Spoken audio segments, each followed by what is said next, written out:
नमस्कार दोस्तों, मैं स्टूडेंट प्रोफेसर डॉक्टर अंतिम आप सबका बहुत बहुत स्वागत करती हूँ आपके चैनल एचएन हिंदी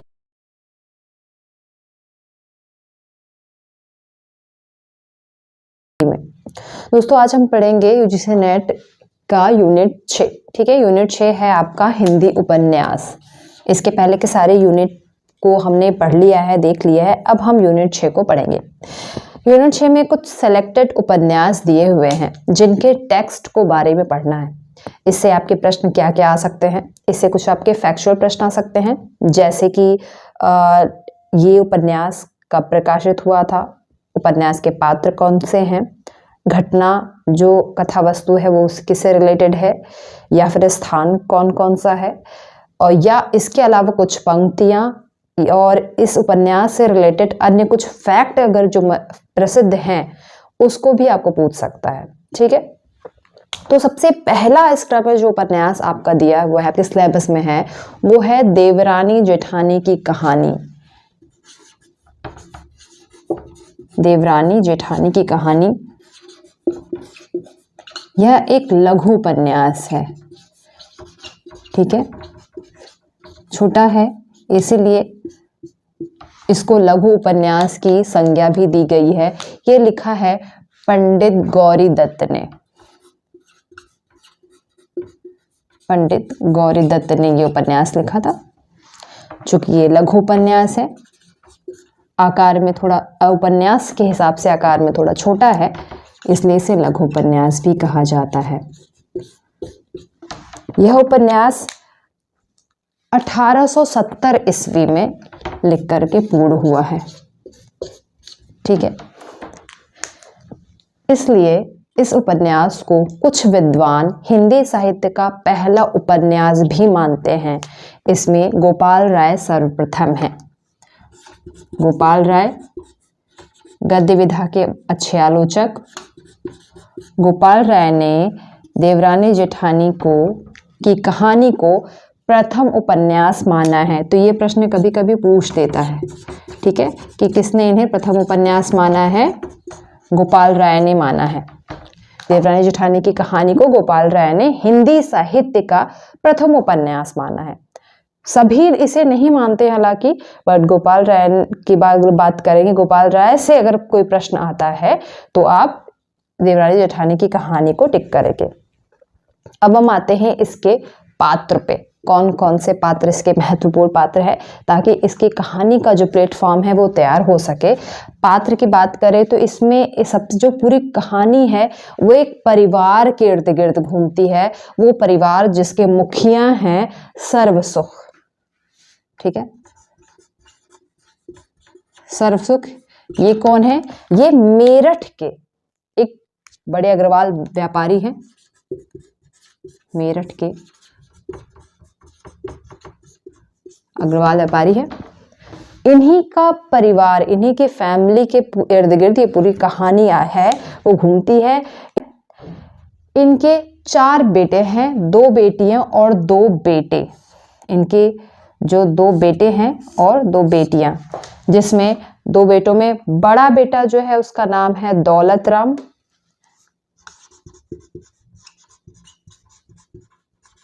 छोटे बेटे को छोटे नाम से ही बुलाते हैं। और इनकी 2 बेटियां भी हैं जिनका नाम है पार्वती और सुखदेई। ठीक है, अब इन्हीं 2 बेटों की पत्नियां भी हैं जिनकी कहानी जो देवरानी जेठानी दरअसल है वो इन्हीं की पत्नियों के ऊपर पूरी कहानी आएगी। जिसमें बड़ी की जो बहू है उसका नाम है ज्ञानू और छोटे की पत्नी है आनंदी। पूरी पारिवारिक कहानी है। इस कहानी को आप देख सकते हैं, चूंकि देवरानी जेठानी की कहानी है तो स्त्री केंद्रित, महिला केंद्रित भी है। और इस कहानी के माध्यम से बताया गया है कि अच्छे घर की जो बहू होती है उसके क्या गुण और क्या अवगुण होते हैं। ये तो इस प्रकार से इसे हम उपदेशात्मक उपन्यास भी कह सकते हैं।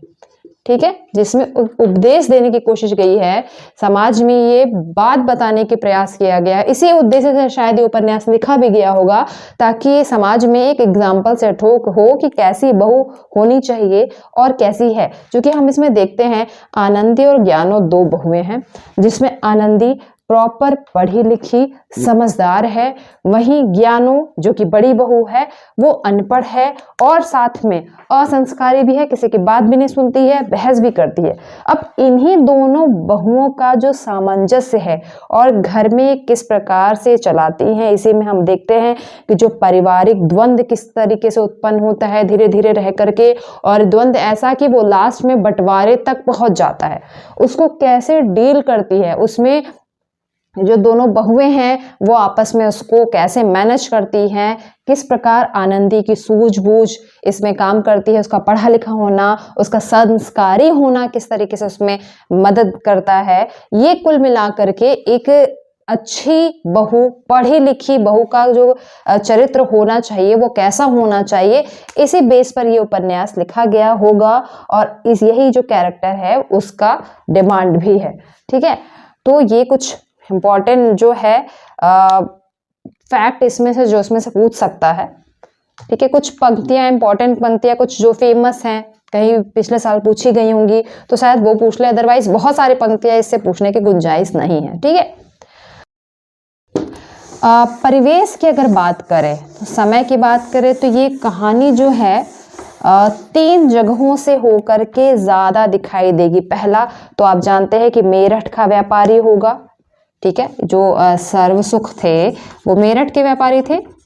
तो इसमें 3 स्थानों की बात जिक्र ज्यादा है। कौन सा? मेरठ, आगरा और रुड़की, ये 3 स्थानों का जिक्र ज्यादा मिलता है।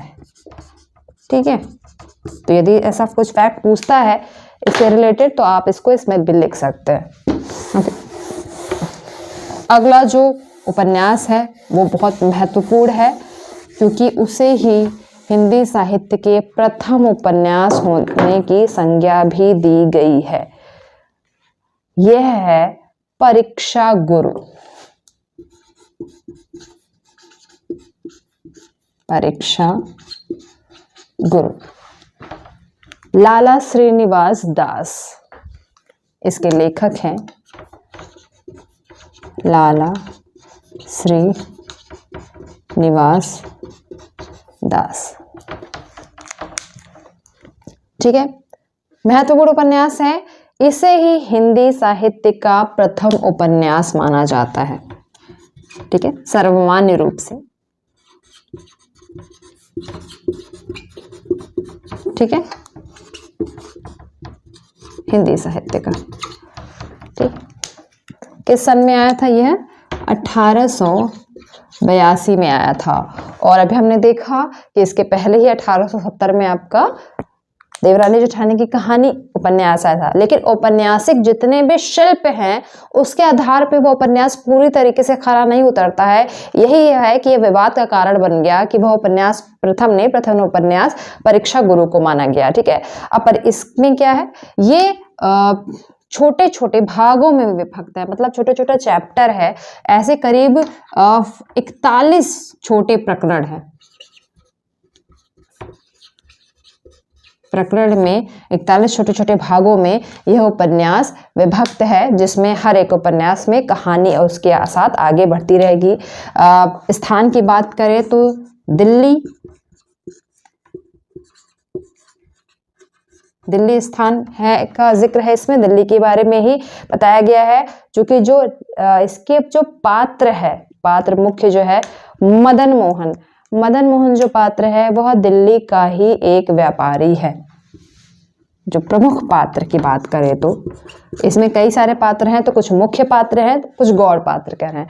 हम मुख्य पात्र की बात करें तो मुख्य 2 ही पात्र इसके हैं जो आपको ज्यादा दिखाई देंगे, जिसमें पहला है मदन मोहन जो इसके मेन व्यापारी है, और दूसरा है ब्रज किशोर उसका दोस्त। पहला है मदन मोहन,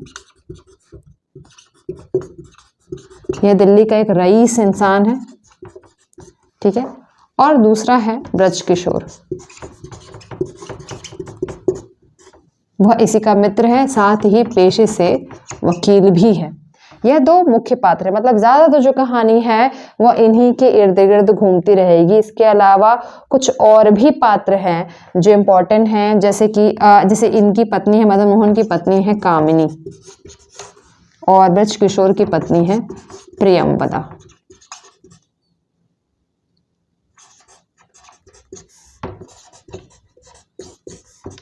ठीक है, इसके अलावा कुछ और जो पात्र आते हैं उसमें इन्हीं मदन मोहन के अन्य दोस्त हैं, वो गौड़ पात्रों में मैं उनको काउंट करूंगी, जिसमें है इसके अलावा भी बैजनाथ, पुरुषोत्तम, शंभू दयाल, चुन्नीलाल, ये सब पात्र जो है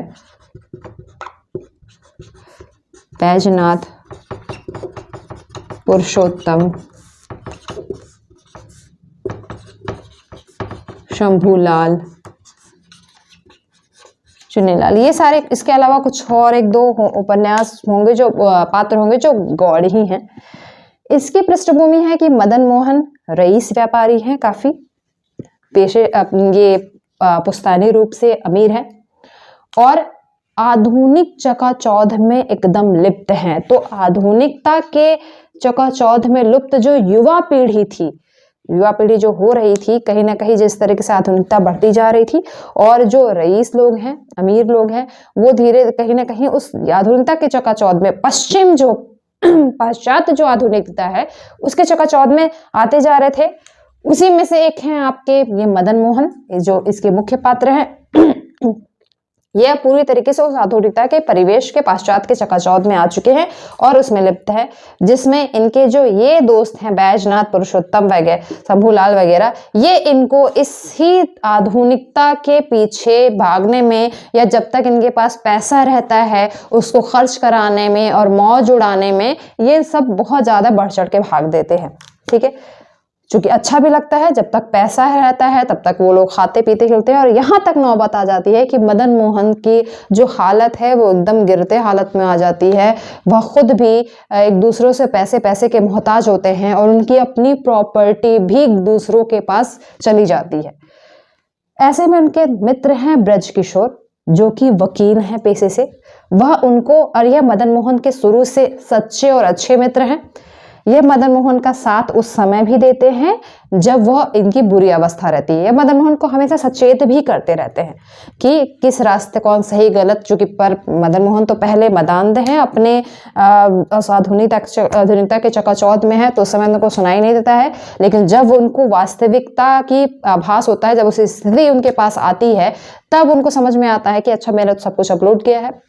देखिए ब्रज किशोर उस समय भी मदन मोहन के साथ हैं और वो मदन मोहन का पूरा मदद करते हैं, और साथ में उनको उनकी प्रॉपर्टी वापस दिलाने में भी वो अंतिम तक मदन मोहन और ब्रज किशोर जो है वो मदन मोहन का सहयोग करते हैं।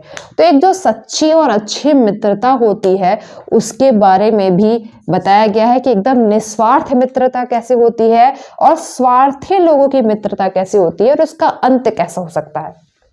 ठीक है, और दूसरा जो आधुनिकता का अंधापन है, अंधानुकरण है, उससे कितना नुकसान हो सकता है, इसके बारे में भी इस उपन्यास में बताया गया है। तो कह सकते हैं कि यह उपन्यास भी एक प्रकार का उपदेशात्मक उपन्यास है। ठीक है, कार्य ही यही था, प्रयोजन यही था कि उस समय के जो पाठक वर्ग है उसको इस तरफ जाते हुए जो जनता है, जो पाठक वर्ग है, जो आधुनिकता की तरफ दौड़ रही है बिना वजह, बिना किसी सूझबूझ के, समझ के, उसको रास्ते पर लाया जा सके। तो यह उपन्यास में बहुत ज़्यादा मददगार भी रहता है। ठीक है, तो इस उपन्यास से इसके कुछ रिलेटेड फैक्ट पूछता है। चूंकि प्रथम उपन्यास है इसलिए इससे प्रश्न हमेशा से पूछे गए हैं अच्छे खासे। तो यदि आप उपन्यास वाला सेक्टर उठा करके देखोगे ना, तो परीक्षा गुरु को प्रॉपर रिवाइज करने के लिए आपको बहुत सारा मटेरियल मिल जाएगा। तो जितने भी प्रश्न इससे रिलेटेड आपको मिल रहे हैं वो इसी नोट पे, जिस पे आप नोट कर रहे हो, उसी के पीछे वो सारे प्रश्न का जो है वो नोट करके एक तरफ एक नोट्स बना करके रख लें। ठीक है, अगला जो उपन्यास है आपका, देखो मैं बहुत शॉर्ट और समरीज में मैं कोशिश कर रही हूँ कि मैं आपको इसके जो मेन फैक्ट है वो बता दूं, जैसे कि उपन्यास कब प्रकाशित हुआ था, लेखक कौन है, कौन कौन से इसमें पात्र हैं जिनसे प्रश्न पूछे जा सकते हैं, इसकी कथा वस्तु क्या है और किस स्थान से क्या उसका परिवेश है, ठीक है, और उसकी जो कहानी वो है मैं आपसे शॉर्ट में डिस्कस कर रही हूँ।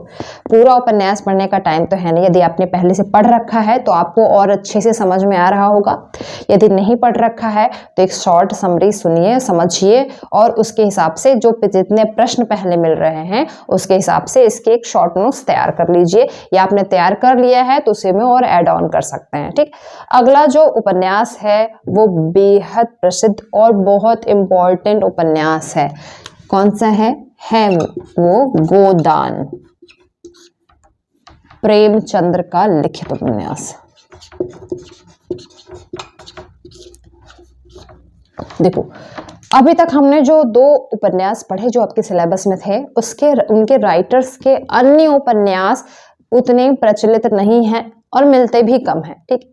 लेकिन प्रेमचंद के साथ ऐसा नहीं है, प्रेमचंद के अन्य बहुत सारे जो उपन्यास है वो भी उतने ही महत्वपूर्ण हैं, जो कि यह सिलेबस में आपके ऑलरेडी दिए जा चुके हैं और इनका उपन्यास है। तो ये मेरा सजेशन है कि इनके सभी उपन्यासों के बारे में आप एक शॉर्ट समरी जरूर देख लीजिएगा, क्योंकि पूरा चांसेस बनता है कि प्रेमचंद के अन्य उपन्यास चाहे वो कायाकल्प हो गया, रंगभूमि, कर्मभूमि, निर्मला, गबन, इन सब से भी कुछ ना कुछ प्रश्न पूछे, ठीक है। इनके क्रम पूछ सकता है, इनके बारे में पूछ सकता है, उनके कैरेक्टर के बारे में पूछ सकता है।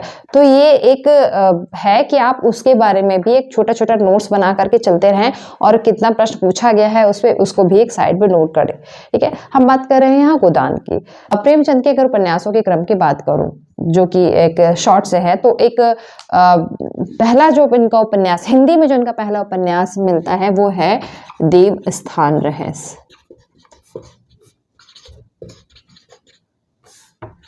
ठीक है। दूसरा जो होता है मिलता है वो ओहेन का उपन्यास, तीसरा सेवा सदन,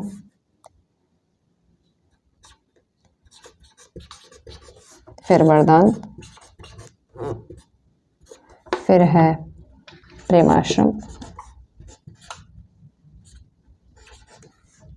रंगभूमि,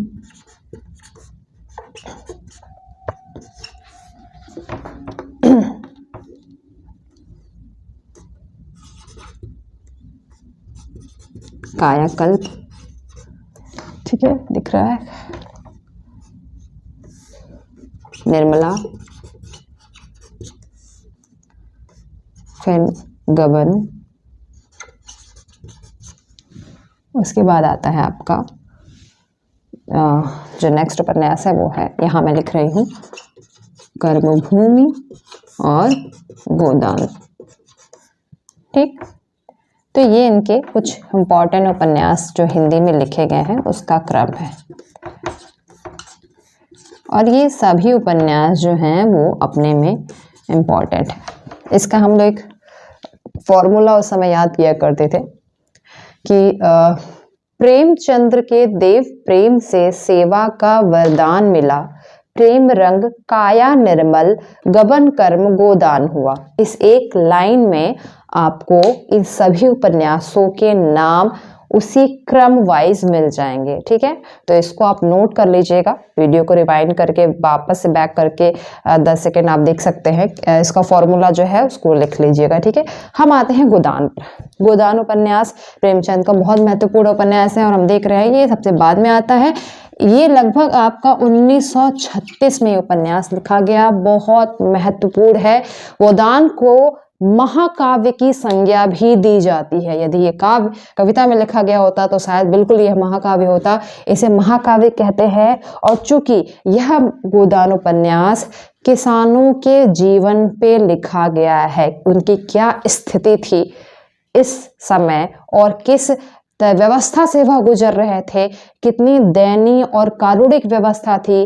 कैसे किसान जो है वो धीरे धीरे अपनी सभी जमीनों को छोड़ता हुआ चला जाता है और किसान से वह कहीं ना कहीं मजदूर बन जाता है, क्योंकि उसकी सारी जमीनें खत्म हो जाती हैं कहीं ना कहीं लगान के चक्कर में। और झूठी, एक शब्द का प्रयोग करते हैं प्रेमचंद, झूठी मर्जाद जो होती है उसके चक्कर में जो किसान है वो बोझ तले दबता जाता है और अपनी जमीनें धीरे धीरे धीरे वो गिरवी रखता जाता है और वो जमीनें उसकी सब खत्म हो जाती है और वो स्वयं ही जो किसान रहता है वो अपनी ही जमीन का एक बंधुआ मजदूर बन के रह जाता है। तो ये किसान से मजदूर होने की जो ये करुण यात्रा है वह आपको गोदान में दिखाई देगी। इसलिए गोदान को कृषक जीवन की महाकाव्य या कृषक जीवन की या कृषक की त्रासदी भी कहा जाता है। ठीक है,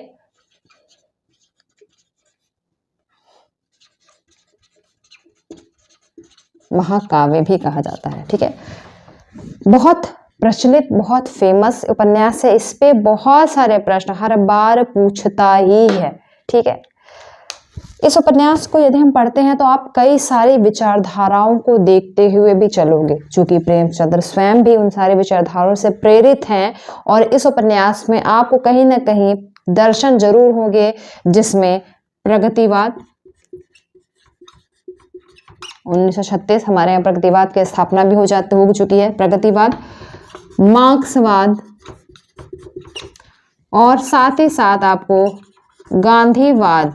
ठीक है, इन सभी दर्शनों का, इन सभी विचारधाराओं का पूर्ण प्रभाव जो है वो आपको गोदान में दिखाई पड़ेगा। ठीक है, पात्रों की बात करें, अगर स्थान की बात करें तो सेमरी जो गांव है वो सेमरी गांव, सेमरी के पास है स्थान में सेमरी, बेलारी, सब गांव के नाम हैं। और कभी कभी जो जिक्र है शहरी जो जिक्र है, क्योंकि दो परिवेश आपको इसमें साथ चलते हुए दिखाई देंगे।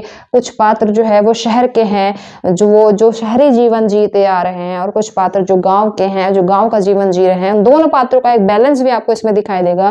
तो इसलिए आपको इसमें कहीं ना कहीं लखनऊ का भी जो जिक्र है वो दिखाई पड़ता है। ठीक है, पात्रों की अगर मैं बात करूं तो ये हो चुका होगा।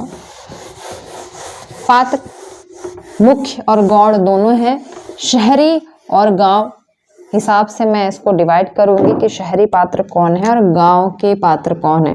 तो पहले अगर हम गांव के पात्रों की बात करें तो सबसे इम्पोर्टेंट जो उपन्यास का नायक भी हो सकता है, नायक चूंकि इस उपन्यास में नहीं है, पर अगर हम नायकत्व अगर किसी में देखना चाहें, जो कि नायक की जो परिभाषा है उस हिसाब से हो सकता ना भी हो, लेकिन जो मुख्य पात्र है उसकी बात कर सकते हैं, तो वह है होरी। होरी एक किसान है। इसको हम आप सुनोगे तो महतो भी कहा जाता है। सब एक दूसरे को आपस में सम्मान से महतो भी कहते हैं। दूसरा जो महत्वपूर्ण पात्र है वो है इसमें इसी होरी की पत्नी धनिया। ठीक है, धनिया तेज तर्रार स्त्री है। कई दफा धनिया की बात जब आप इस उपन्यास में सुनते हैं, पढ़ते हैं, तो आपको लगता है कि यह जितनी तेजी और मजबूती से अपनी परिस्थितियों का विद्रोह करती है, उतना तेजी से, उतनी मजबूती से होरी कभी अपनी परिस्थितियों का विद्रोह नहीं कर पाता है। ठीक है, होरी का एक बेटा है, होरी और धनिया का एक बेटा है जिसका नाम गोवर्धन है, लेकिन कहते कहते उसको लोग गोबर कहने लगे हैं। गोबर, यही नाम आपको इसका उपन्यास मिलेगा। इसके अलावा इनकी दो बेटियां हैं, एक है रूपा और दूसरी है सोना। आगे जब जाएंगे तो इन्हीं गोबर की एक आएगी पत्नी जिसका नाम है झुनिया। ठीक है, ये इनका परिवार है। इसी होरी का एक भाई भी है इस उपन्यास में, जिससे इनकी कभी कभी वाद विवाद संवाद होगा, जिसका नाम है हीरा। ठीक है, इसके अलावा अन्य जो इम्पोर्टेंट पात्र हैं इसी गांव में, जिस गांव में लोग रहते हैं, इस गांव में के एक अच्छे और संपन्न लोग हैं, वो हैं पंडित दाता दीन। ठीक है, वो हैं दाता दीन। ठीक है। इनका पुत्र है मातादीन, और इसी पुत्र से एक और नाम जो आपको परिचित मिलेगा वो है सिलिया। कहानी क्या है अभी हम डिस्कस करेंगे, ठीक है। ये आपको गांव के कुछ पात्र हैं जो मिलेंगे। उसके अलावा कुछ और छोटे मोटे पात्र हैं, जैसे सहुआइन एक पात्र है वो मिलेंगी, जो गांव में ही जो सामान वान बेचने की लगाती है दुकान, ठीक। इसके अलावा हम शहरी पात्रों की बात करें तो शहरी पात्र, ठीक है।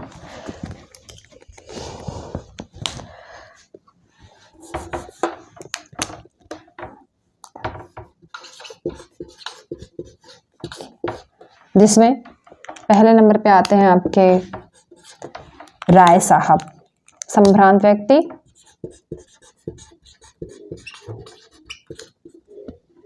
इसके बाद आते हैं मिस्टर मेहता।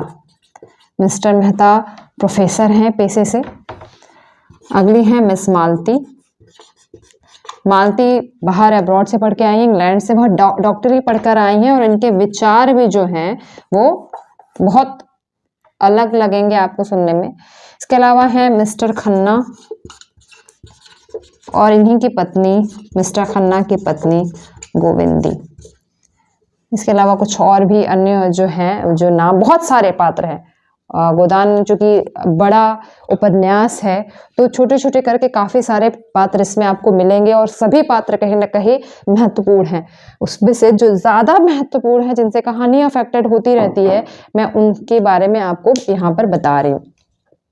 जिसमें होरी मुख्य पात्र के है। पूरी कहानी जो लगभग होरी के इर्द गिर्द ही आपको दिखाई पड़ेगी। कहानी क्या है, जैसा कि आप शीर्षक से भी देख सकते हैं, कहानी है गोदान के बारे में। कितना महत्वपूर्ण है। एक गांव में रहने वाले व्यक्ति के लिए गाय का होना किस तरीके से उसके लिए एक प्रतिष्ठा का चिन्ह बन जाता है। होरी जो कि छोटा सा किसान है, उसकी थोड़ी बहुत ज़मीनें हैं जिन पे वह किसानी करके अपना जीवन व्यतीत करता है, लेकिन उसकी बहुत इच्छा है कि उसके पास एक गाय हो। गाय वह लेने भी जाता है। एक व्यक्ति है भोला, जो कि इसी झुनिया का ही पिता है, उससे वह गाय लेने जाता है, किसी प्रकार से बात होती है, और वो गाय लेकर के आता है। लेकिन वह गाय बहुत समय तक टिकती नहीं है, और कुछ समय पश्चात उसकी गाय जो है वो मर जाती है। इसका बेटा है गोबर, जिसको गोवर्धन कहते हैं। गोवर्धन की मुलाकात झुनिया से होती है, दोनों के बीच प्रेम होता है, और गोवर्धन जो है, गोबर, वो चूंकि वो नए विचारधारा से बहुत ज्यादा प्रभावित है, तो नए विचार से प्रभावित होकर के वह गांव छोड़ करके शहर की तरफ चला जाता है। उसी समय जो झुनिया है वो गर्भवती भी हो जाती है। लेकिन यहाँ पर आप देखोगे, इस समय जब गोबर झुनिया को छोड़ करके जा चुका है, उसको सामाजिक कोई स्वीकारता भी इन दोनों के रिश्ते को नहीं मिली है।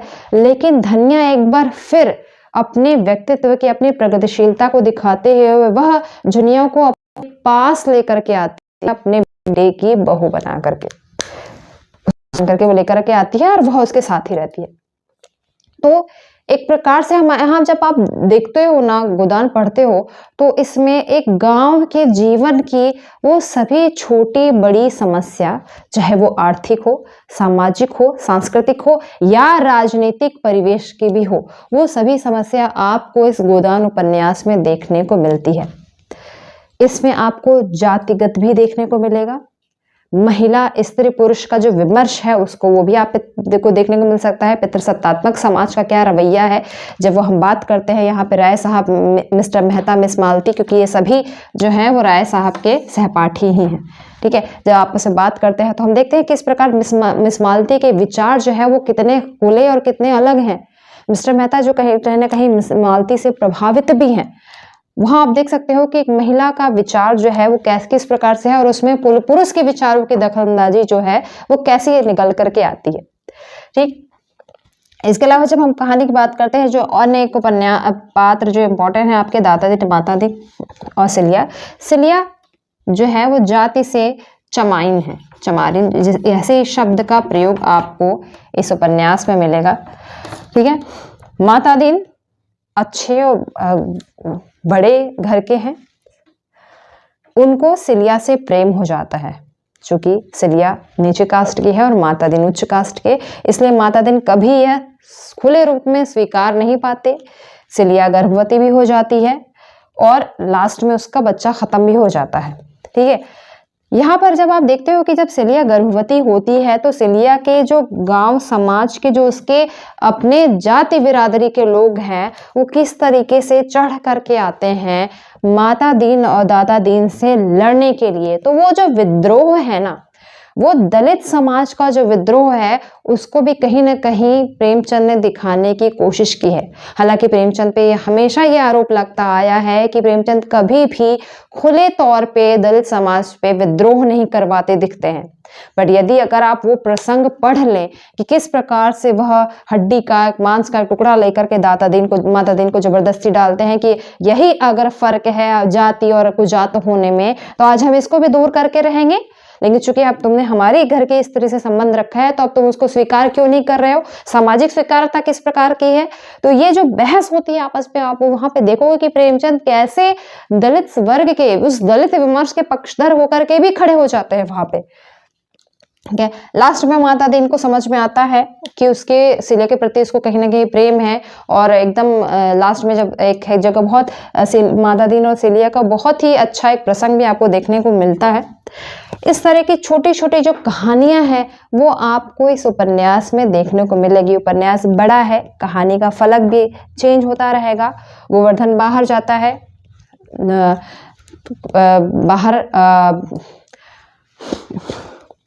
गोवर्धन बाहर जाता है, बाहर निकल करके नई समाज, नई प्रगति, नए आंदोलन से जुड़ता है और वह गोवर्धन जब लौट करके गांव वापस आता है तो किस तरीके से वह गोबर अब गोबर नहीं गोवर्धन है और उसके अंदर जो क्रांति की ज्वाला जल चुकी है वह उसके द्वारा गांव में भी सुधार लाने का प्रयास करने की कोशिश करता है, क्योंकि अब उसकी जो मेंटालिटी है वो बाहर जाकर के बदल चुकी है। ठीक है, इसमें एक और जो है वो है रूपा और सोना, इनकी दो बेटियां हैं।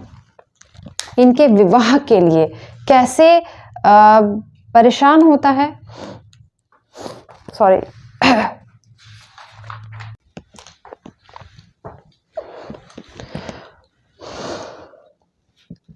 रूपा और सोना, इनके विवाह के का भी एक प्रसंग जब आता है कि रूपा का विवाह तो हो चुका है, लेकिन जब सोना का विवाह करना होता है तो कैसे उससे काफी समय बड़े व्यक्ति से उसका विवाह कर दिया जाता है। समय, परिस्थिति और चूंकि अब होरी के पास उतने पैसे नहीं, उतने संसाधन नहीं है तो मजबूरीवश उसे अपनी पुत्रियों का विवाह किस विपरीत परिस्थिति में भी करना पड़ सकता है या पड़ जाता है, आप इस उपन्यास में देख सकते हो। ठीक है, लास्ट में अगर आप देखोगे उपन्यास में तो होरी एकदम जो कि किसान से अब मजदूर बन चुका है, वह परिस्थितियों से लड़ लड़ के थक गया है और अब उसकी मृत्यु हो जाती है। मृत्यु होती है तो मुक्ति के लिए जो पंडित रहते हैं, जो उसका क्रियाकर्म करते हैं, वह कहते हैं कि इसको गोदान करवाना पड़ेगा। उससे होरी के हाथ से छुआ करके एक गाय का दान करवाना पड़ेगा, जिससे जो अब होरी की जो आत्मा है वह उस परलोक से धारेगी और उस भवसागर को पार करेगी। चूंकि पूरा जीवन भर जो होरी गाय रखने के सपने को पालता रहा, अब उसके मृत्यु के बाद भी उसी गाय का होना कितना आवश्यक है। बहुत मार्मिक दृश्य है। धनिया खड़ी रहती है, धनिया के पास कुछ थोड़े से पैसे हैं, वह उनके सामने रख करके कहती है कि मेरे पास यही है जो है, अब इससे आप चाहे वो गाय गोदान करवा लीजिए या इनके मृत्यु का क्रियाकर्म। आखिरी में उपन्यास जो है वो यहीं समाप्त हो जाता है। कुछ थोड़े से पैसे जो धनिया ने बचा रखी थी वो भी वह उसके क्रियाकर्म या सामाजिक पाखंडन के लिए, एक रूढ़िवादिता के लिए वो भी उसको खत्म कर देने पड़ते हैं। तो कैसे गांव के व्यक्ति के जीवन पर किस प्रकार से सामाजिक बंधनों का प्रभाव पड़ता है, आर्थिक व्यवस्था का कैसे उसके परिवार पर प्रभाव पड़ता है, बेमेल विवाह, जातिगत विमर्श, इसके अलावा राजनीतिक समस्याएं जब आप वो भी आप देख सकते हो, और स्त्री की जो दुर्व्यवस्था है वह भी, ये सभी समस्याएं आपको इस उपन्यास में देखने को मिलेगी। लेकिन सबसे बड़ी जो समस्या है वह है एक किसान का, भारतीय किसान का किसान से मजदूर बनने का जो सफ़र है, किस प्रकार से वह अपने ही खेतों में मजदूर बन के रह जाता है, वह आपको इस उपन्यास में बहुत करीब से देखने को मिलता है। ठीक है, तो कुछ इंपॉर्टेंट फैक्ट जो इस उपन्यास में महत्वपूर्ण है वो आप देख सकते हैं।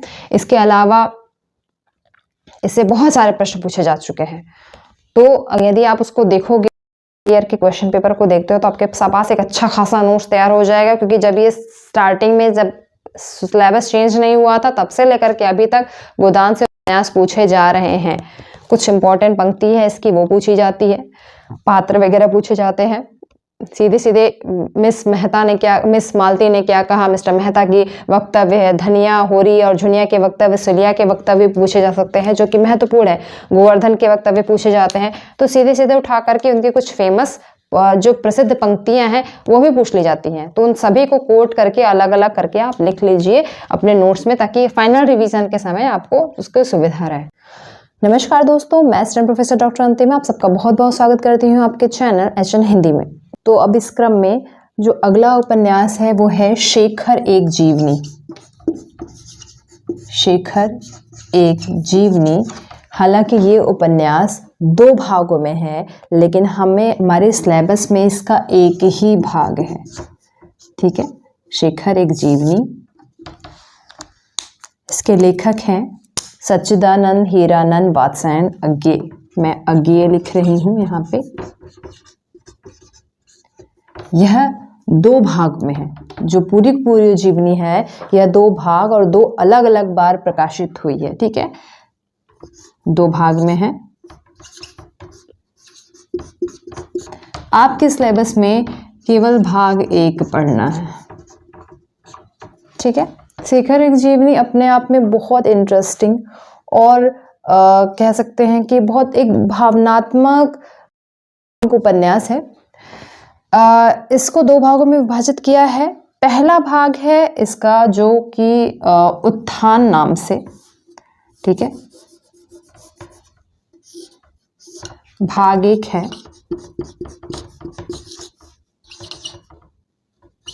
उत्थान और भाग 2 उत्कर्ष। हमें पढ़ना है भाग 1 जो कि 1940 में प्रकाशित हुआ था, और भाग 2 इसी के 4 वर्ष बाद 1940 में भाग 1 प्रकाशित हुआ था और 1944 में भाग 2 प्रकाशित हुआ था। ठीक है, अब इस भाग 1 और भाग 2 चूंकि हमें भाग 1 ही पढ़ना है, हम इसी को देखते हुए चलेंगे। ये आपके सिलेबस में है। इसके भी 4 भाग हैं। जब आप उपन्यास पढ़ते हैं तो जो चैप्टराइजेशन डिवाइड करके रखा है, जो इसके अलग अलग खंड हैं, वो भी 4 भाग में है। ठीक है,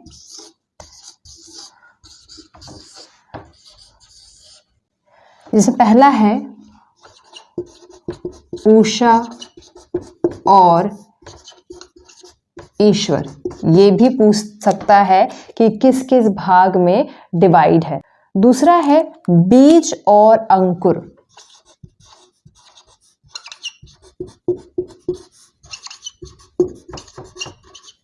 ठीक है, तीसरा भाग है प्रकृति और पुरुष। प्रकृति और पुरुष। चौथा भाग है पुरुष और परिस्थिति।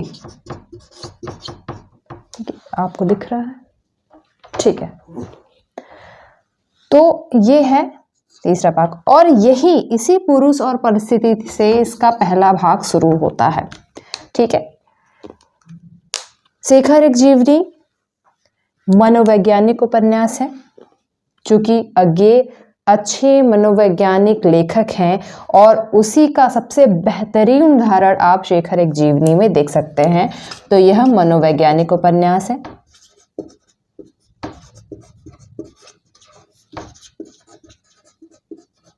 ठीक है, इसके पात्रों और स्थान की बात करूं तो सबसे पहले स्थान की अगर हम बात करें तो यह उपन्यास 3 जगहों पे ज़्यादातर चलता हुआ दिखाई देगा, जिसमें मद्रास,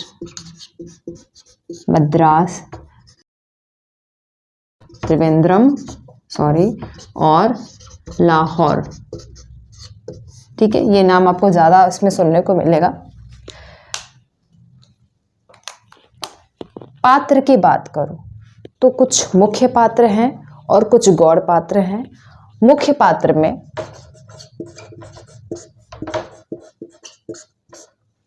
सबसे इम्पोर्टेंट है इस उपन्यास का नायक शेखर। शेखर एक विद्रोही स्वभाव का व्यक्ति है।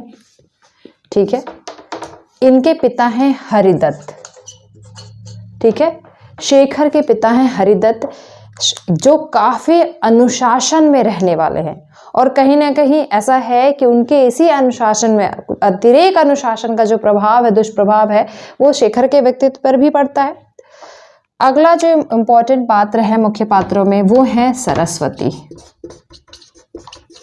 ये शेखर की बहन लगती हैं और शेखर इन्हीं को अपनी प्रेरणा भी मानता है। इसके बाद जो अगली पार्ट है वो है शशि। एक और नाम मिलता है शारदा।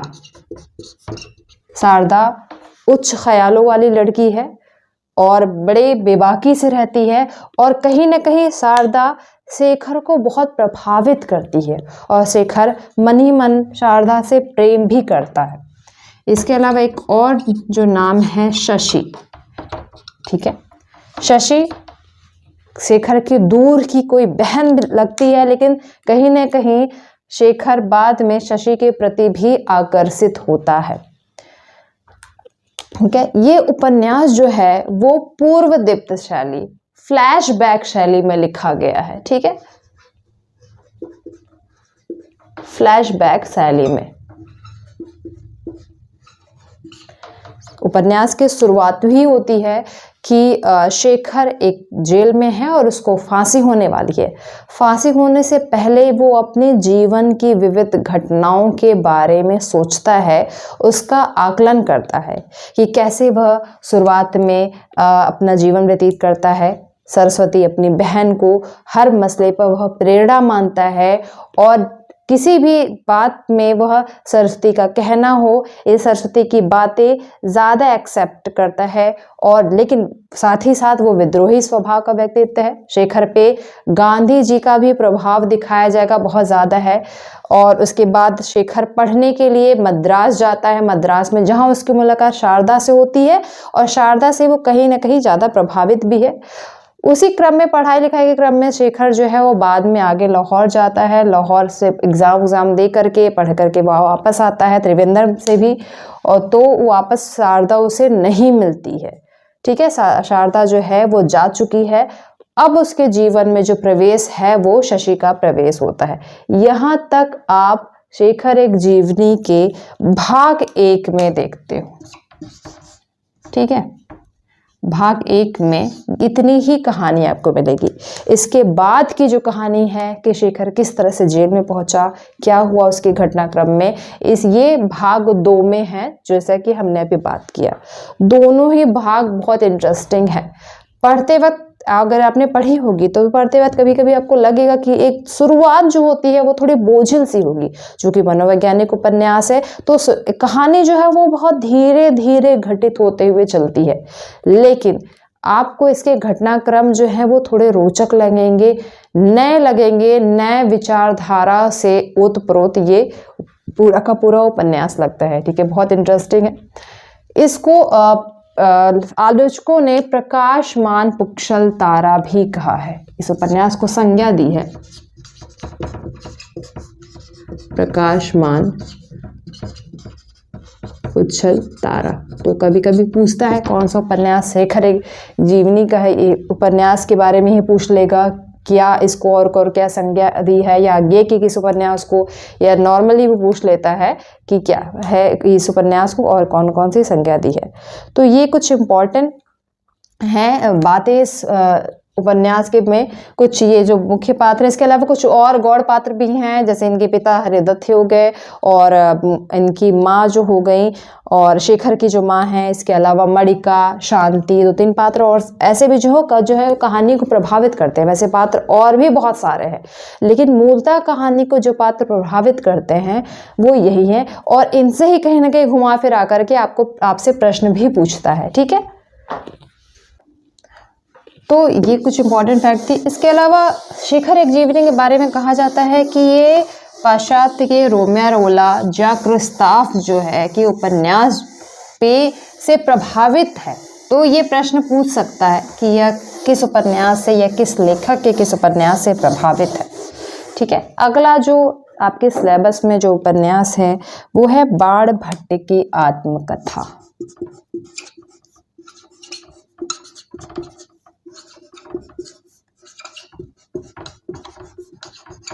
आत्मकथा, ठीक है, इसके लेखक हैं हजारी प्रसाद द्विवेदी।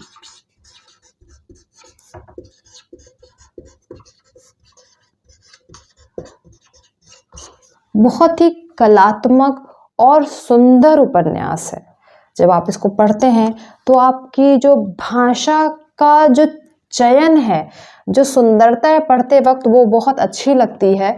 हजारी प्रसाद द्विवेदी वैसे भी परंपरा को निभाने वाले उपन्यासकार, साहित्यकार है और जिसकी झलक आपको इसमें दिखाई भी देगी। 1946 में ये उपन्यास लिखा गया है। इस उपन्यास में आपको हर्ष काल की संस्कृति के बारे में बहुत ज़्यादा समझ में आएगा। कहीं न कहीं ये हर्षवर्धन के काल की संस्कृति का परिचय भी इससे मिलता है। ठीक है, उन्हीं के राजपाट की बातों में बारे में यह बात उपन्यास है, हर्षवर्धन के काल की। जो इसका पटकथा है वो आपको पढ़ने में तो ऐतिहासिक लगेगी। ऐसा पूरा परिवेश ऐसा लगता है कि यह एक ऐतिहासिक उपन्यास है, लेकिन यह ऐतिहासिक आधार पर रखा गया, लेकिन इसकी जो कथा है वो काल्पनिक है। ठीक है, 2-3 जगहों के इसमें बकायदा बताया गया है, जिसमें स्थानेश्वर, मगध और चुनार का नाम आपको मिलेगा। स्थानेश्वर, मगध और चुनार, ये वो जगह है जहाँ से घटनाक्रम जो है वो ज़्यादा, इसकी कथा वस्तु जो है, इसकी कहानी है उपन्यास की, वो प्रभावित होते हुए आपको ज़्यादातर दिखाई देगी। पूरा जो उपन्यास है वो 20 अलग अलग चैप्टर में करके विभाजित किया गया है। लगभग 20 चैप्टर में 20।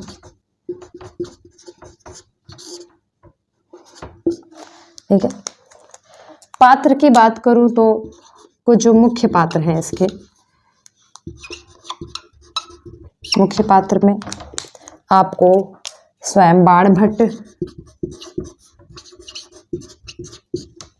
निपुणिका और भट्टिनी मिलते हैं। इसके अलावा बहुत सारे गौड़ पात्र भी हैं। गौड़ पात्रों की संख्या बहुत ज़्यादा है, जिसमें तुवर मिलिंद, अघोर स्वामी और अघोर देव, लौरिक देव, महामाया,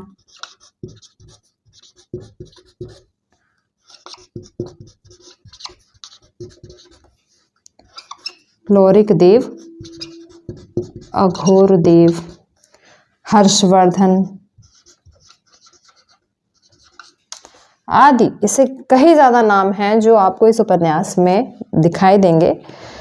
क्योंकि गौड़ पात्रों की संख्या बहुत ज़्यादा है, तो अब बहुत ज़्यादा यदि टफ पेपर बनाना होगा तो ही शायद इतना घुस करके पूछे। यद्यपि को जो घटनाक्रम को जो प्रभावित करते हैं उनके नाम यही हैं। इसकी कथा वस्तु की मैं बात करूं तो बहुत इम्पॉर्टेंट है। यदि आप बाण भट्ट के आत्मकथा अगर उपन्यास आपने पढ़ ली है तो मैं आपको ज़रूर ये सलाह दूंगी कि आप उसकी भूमिका और लास्ट पेज ज़रूर पढ़ लें। दरअसल भूमिका में यह स्पष्ट होता है कि बाण भट्ट ये कि स्पष्ट होता है कि हजारी प्रसाद द्विवेदी ने बाणभट्ट की आत्मकथा उपन्यास लिखने की क्यों सूझी या क्यों सोचा उन्होंने। अपनी भूमिका में वो कहते हैं, किसी मिस कैथरीन का नाम लेते हैं, मिस कैथरीन ऑस्ट्रिया की हैं। कहते हैं कि उन्होंने ही, उनकी एक खोज थी, वो कुछ खोज कर रही, कुछ रिसर्च कर रही थी और उनकी ही हस्तलिखित पांडुलिपि हजारी प्रसाद द्विवेदी को मिलती है और वह उसी से प्रेरित होते हैं यह बाणभट्ट की आत्मकथा उपन्यास लिखने के लिए। बाणभट्ट की आत्मकथा उपन्यास की कथा वस्तु क्या है? भट्टिनी जो कि संभ्रांत वर्ग की महिला है, तुवर मिलिंद की पुत्री हैं, ठीक है, तुवर मिलिंद, इनको अगवा कर लिया जाता है, डाकुओं द्वारा इनको अगवा कर लिया गया है। अब बाणभट्ट यह जिम्मेदारी लेते हैं कि वह उनको वहां से सुरक्षित करके बचाएंगे और वापस वह उनके पिता तक उनको सुरक्षित ले जाकर के सौंपेंगे। इस पूरे प्रक्रम में बाणभट्ट का पूरा साथ देती है निपुणिका, हर प्रकार से निपुणिका, जो कि कहीं ना कहीं बाणभट्ट से मनी मन प्रेम भी करती है, लेकिन बाणभट्ट का भट्टनी के प्रति इतना स्वामी भक्तित्व और श्रद्धा देख करके वह नतमस्तक है और कभी अपने प्रेम का वैसा खुला इजहार नहीं कर पाती और वह पूरी लगन से बाणभट्ट की मदद करती है भट्टनी को सुरक्षित करने में। और इसी क्रम में अंत में निपुणिका की मृत्यु भी हो जाती है। लेकिन बाणभट्ट तमाम दुविधाओं से निपटते हुए, लड़ते हुए भट्टनी को सुरक्षित पहुंचाने का कार्य करते हैं। अब यह जो पूरा उपन्यास है, जो काल्पनिक कथा क्रम है, यह कहीं ना कहीं हमको एक मैसेज देता है, पाठक वर्ग को एक उन्होंने मैसेज देने का काम किया था, क्योंकि हम बात कर रहे हैं 1946 की, जब ये उपन्यास आया है। वो दौर है जब भारत आज़ाद नहीं हुआ था।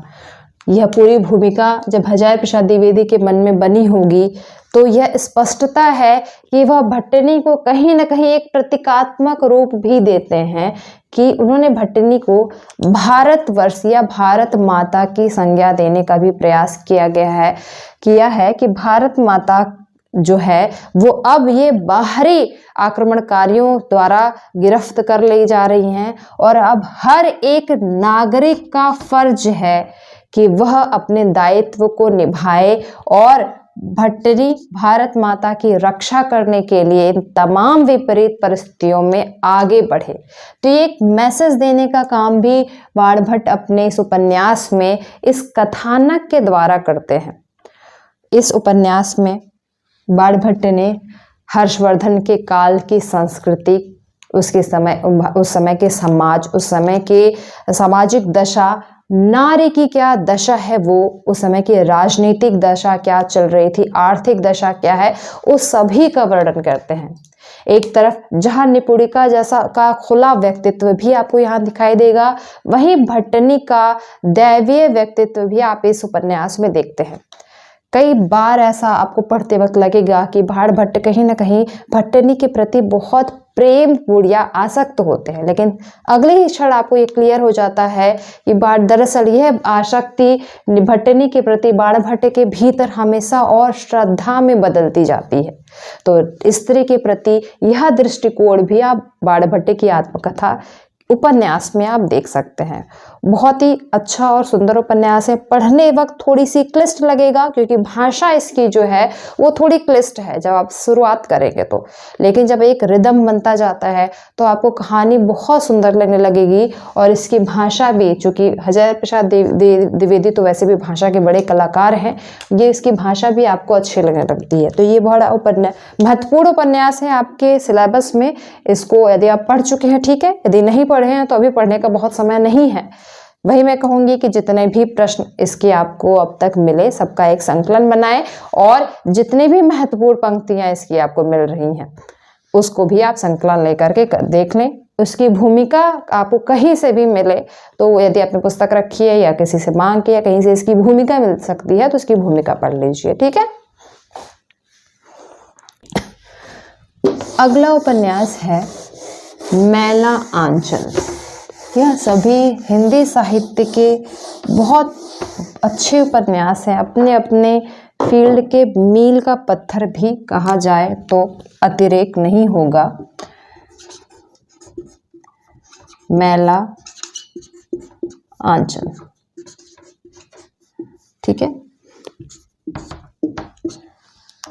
फणीश्वर नाथ रेणु, फणीश्वर नाथ रेणु इसके लेखक हैं। 1954 में यह उपन्यास लिख करके पूर्ण और प्रकाशित हुआ था। मैला आंचल, जैसा कि नाम से ही स्पष्ट है, यह एक आंचलिक उपन्यास है। आंचलिक मतलब किसी क्षेत्र विशेष के बारे में लिखना और उस क्षेत्र विशेष में संपूर्ण भारत की विशेषता एक पूरे क्षेत्र विशेष में आपको दिखाई पड़ती है। यह आंचलिक उपन्यास रेणु ने लिखा है। बहुत ही अच्छा उपन्यास है। भाग की बात करूँ तो 2 भागों में ये करके उपन्यास आप इसको देखते हैं और दोनों भाग जो हैं वो कहानी को आगे बढ़ाते हुए चलेंगे। दोनों भाग में भी कई सब चैप्टर आपको मिलाए दिखेंगे। 2 भाग हैं और पहले भाग में आपको 44 सब चैप्टर थोड़े थोड़े दिखाई देंगे और दूसरे भाग में 21 शॉर्ट करके डिवाइड किया है, क्योंकि कहानी का जो कथानक है ना वो चेंज होता हुआ चलेगा। बहुत थोड़े समय के अंतराल पे वो परिवर्तित होता रहेगा और लास्ट में सारी कहानियां या सारे जो वस्तु जो है स्थिति जो है वो लास्ट में एक साथ मिलती हुई भी आपको दिखाई देंगी। इंटरेस्टिंग है। इसके स्थान की बात करूं तो बिहार से सटे जो कहते हैं नेपाल की सीमा से सटा जो बिहार है, वहां पे एक गांव है मेरीगंज। यहीं पर इसी गांव के कथा के बारे में है। मेरीगंज कहा जाता है कि जो मेरी नाम है किसी बड़े अंग्रेज अफसर की पत्नी के नाम पर इस गांव का नाम मेरी पड़ा था, चूंकि उनका नाम मेरी था और तब से इस गांव को मेरीगंज ही बुलाया जाने लगा। उपन्यास के पात्रों की बात करूं तो कुछ मुख्य पात्र हैं, जिसमें सबसे पहले जो आते हैं वो हैं डॉक्टर प्रशांत, ठीक है। उसके बाद कमली, इसके बाद विश्वनाथ प्रसाद,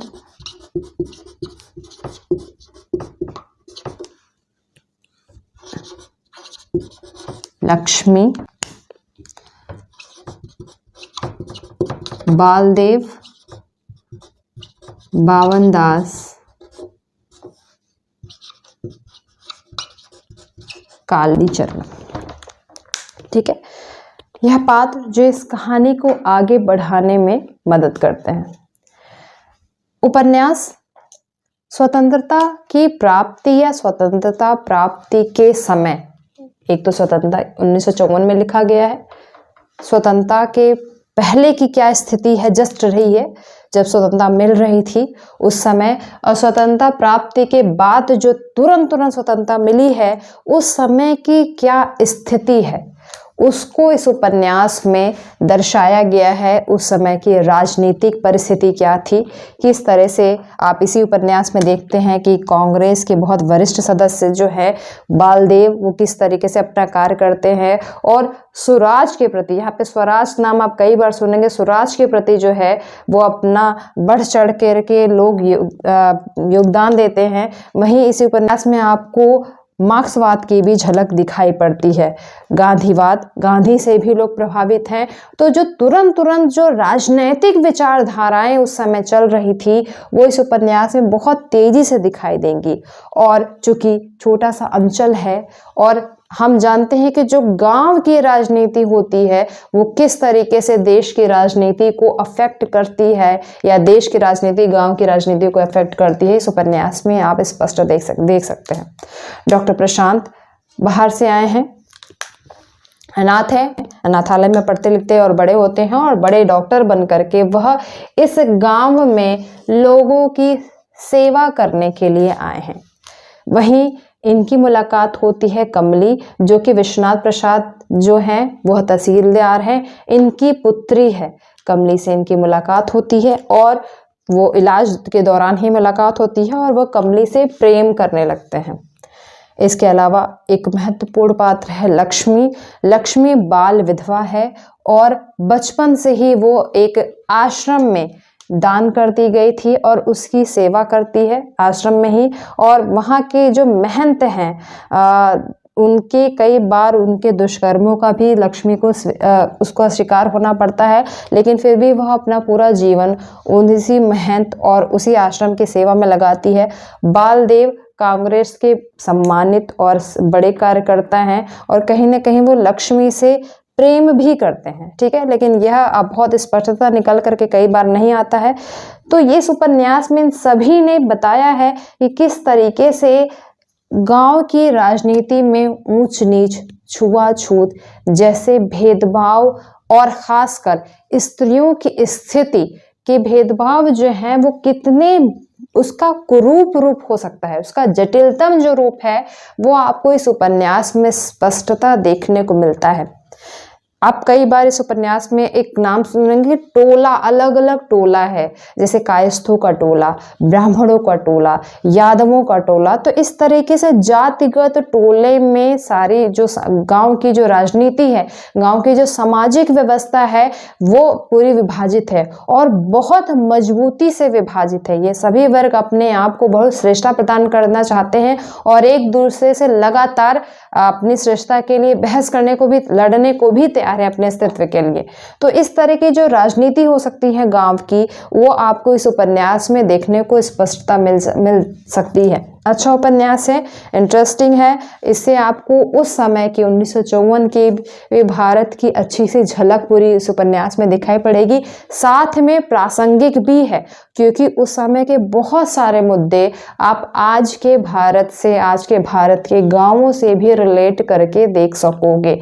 तो इस उपन्यास को पढ़ लिया है तो ठीक है, नहीं पढ़ा है तो भाई बहुत समय नहीं कि आप पढ़ें, लेकिन भविष्य में जितने भी उपन्यास आपके यूजीसी के सिलेबस में लगे हुए हैं उसको आप अभी भले ना पढ़े हों लेकिन भविष्य में ज़रूर पढ़ लीजिएगा, क्योंकि ये आपके एग्ज़ाम में कितना मदद करते हैं ये तो हो सकता है, लेकिन आपकी रचनात्मकता को और आपके ज्ञान को, हिंदी साहित्य के प्रति आपकी रुचि को और ज़रूर बढ़ा देंगे। ठीक है,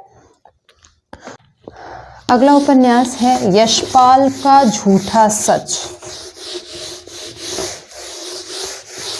मार्क्सवादी रचनाकार यशपाल, मार्क्सवादी विचारधारा से प्रेरित रचनाकार और साथ में गांधीवादी विचारधारा से भी प्रेरित रहे हैं। यशपाल के उपन्यास झूठा सच।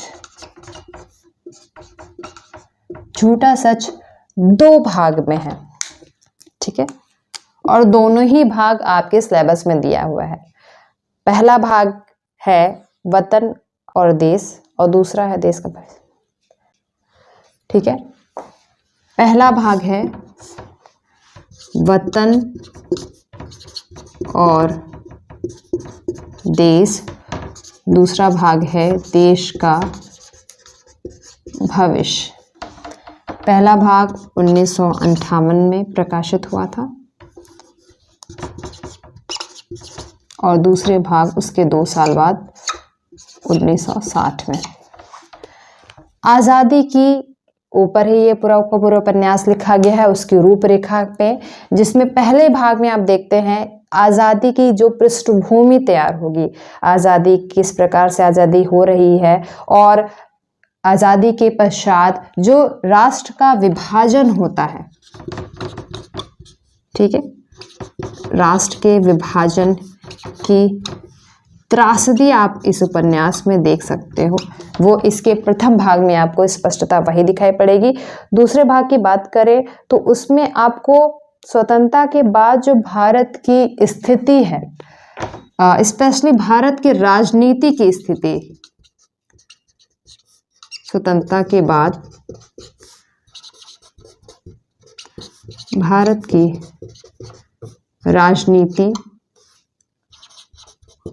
और अन्य जो स्थिति है उसके बारे में आप इसके दूसरे भाग में देख सकते हैं। कुल मिलाकर पूरी तरीके से यह उपन्यास राष्ट्र के विभाजन के बारे में है कि जिस प्रकार जब स्वतंत्रता मिली उसके पहले हमें इस बड़ी त्रासदी से गुजरना पड़ा, जो था राष्ट्र का विभाजन।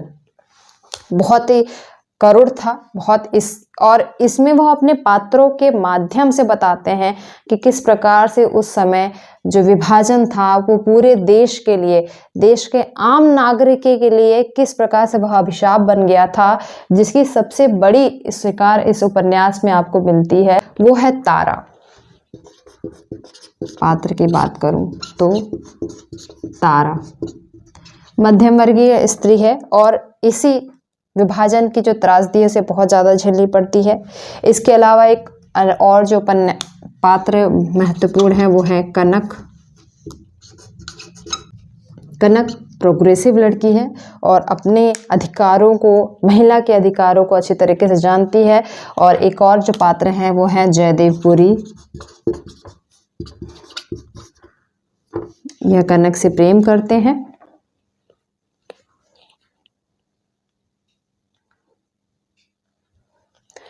यह कनक से प्रेम करते हैं, उनसे विवाह भी होता है और बाद में कुछ आपसी मतभेद वगैरह के कारण इनका तलाक भी हो जाता है।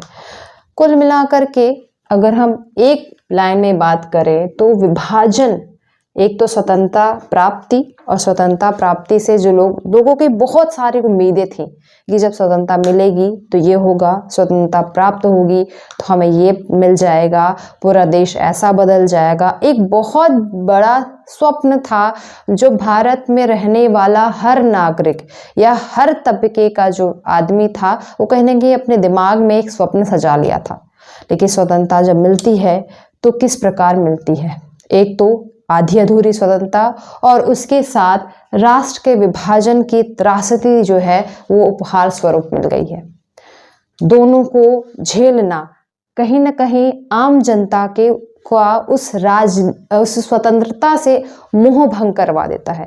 वह मोह भंग की स्थिति और विभाजन की त्रासदी झेलती हुई यह जनता किस प्रकार से भारत की राजनीति से उम्मीद लगाए बैठी है, राजनेताओं से उम्मीद लगाए बैठी है और कहीं ना कहीं उसको वहां भी विफल होना पड़ रहा है।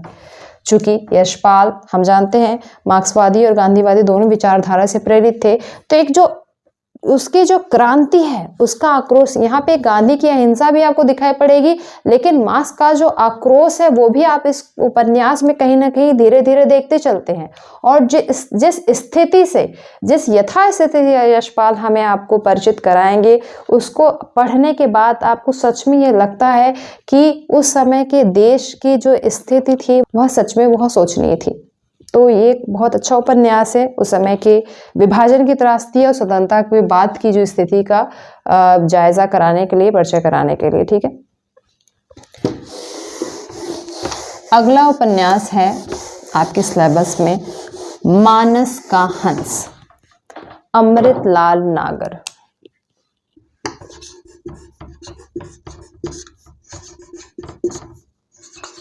मानस का हंस, इसके लेखक हैं अमृतलाल नागर। मानस का हंस नाम से ही स्पष्ट है कि यह तुलसीदास जी के जीवन पर आधारित है। तो मानस का हंस तुलसीदास के जीवन पर आधारित है। 1972 में यह उपन्यास आया। तुलसीदास के जीवन से बहुत ज़्यादा प्रभावित थे, किस प्रकार से, तो अब इसकी कथा की अगर मैं बात करूं, कथा वस्तु और पात्रों की बात करूं, तो आप तुलसीदास के जीवन से परिचित हैं। उनको बनाने में जो भी उनके जीवन में जो जो मुख्य चरित्र रहे हैं वो सभी इस उपन्यास के पात्र हैं। जैसे पहला इम्पोर्टेंट पात्र तुलसीदास खुद हैं, इनके गुरु नरहरिया दास, इनकी पत्नी रत्नावली, माता हुलसी, गुरु शेख सनातन, इनके शिष्य आदि आपको इस उपन्यास में भी दिखाई देंगे। ठीक है, कथा वही है, 31 भागों में पूरे का पूरा उपन्यास ये चलता है, जिसमें तुलसीदास के जन्म से लेकर के उनकी जो रचना उन्होंने पूरी की है, रामचरितमानस, हनुमान बाहु, कवितावली, सभी रचनाओं का जो क्रम की तरह उन्होंने उसके घटनाक्रम के आधार पर हर चीज़ बताई है कि किस तरीके से तुलसीदास जब जन्म लिए थे उसी समय यह राम राम बोलने लगे थे और इसलिए उनका नाम, बचपन का नाम राम बोला भी रखा गया। इनके पिता आत्माराम,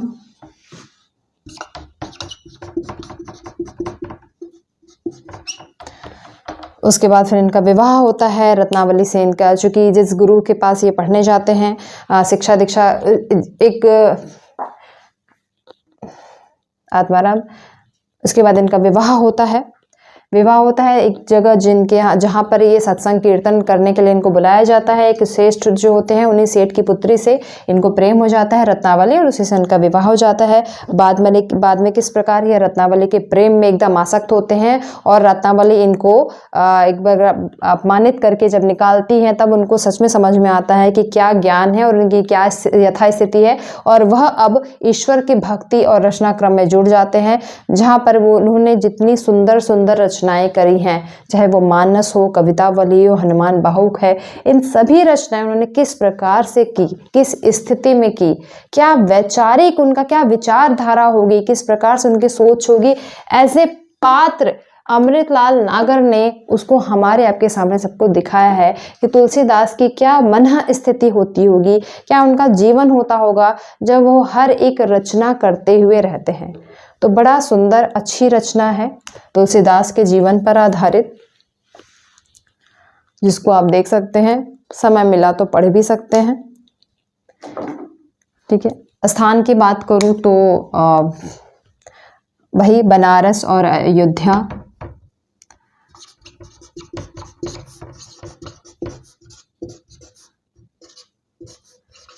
जो कि तुलसीदास के जीवन से जुड़े हुए हैं। पूर्णतः कुछ भी अलग से काल्पनिक या जोड़ा हुआ आपको नहीं लगेगा। तुलसीदास के जीवन से रिलेटेड जो भी फैक्ट है उसको बिना किसी अतिरिक्त छेड़छाड़ किए अमृतलाल नागर ने बड़ी नाटकीयता से, बड़े कथानक आधार पर हमारे आपके सामने मानस के हंस में प्रस्तुत किया है। ठीक है,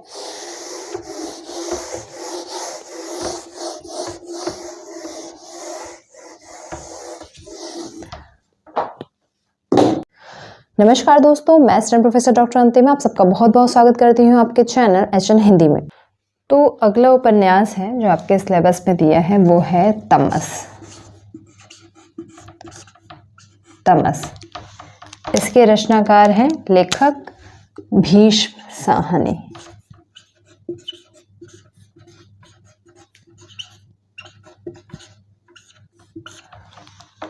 अच्छा उपन्यास है। यह उपन्यास सांप्रदायिकता पर आधारित है। सांप्रदायिक दंगे, जो भारत और पाकिस्तान का विभाजन हुआ था, उसके बाद जो राजनैतिक त्रासदी के फलस्वरूप सांप्रदायिक दंगे हुए थे, उसके बारे में ये इस उपन्यास में बताया गया है कि उसका जो पोस्ट इफेक्ट था वो भारत में क्या पड़ा था, किस तरीके से आम जनता को उस बंटवारे की त्रासदी झेलनी पड़ी थी, वो आप तमस उपन्यास में भीष्म साहनी के शब्दों में स्पष्टता देख सकते हैं। यह उपन्यास 1973 में लिखा था इन्होंने और 1975 में इसे साहित्य अकादमी पुरस्कार भी मिलता है। ठीक है, विषय वस्तु कहें तो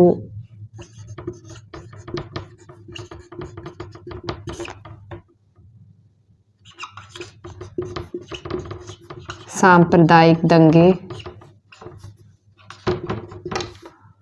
विभाजन की त्रासदी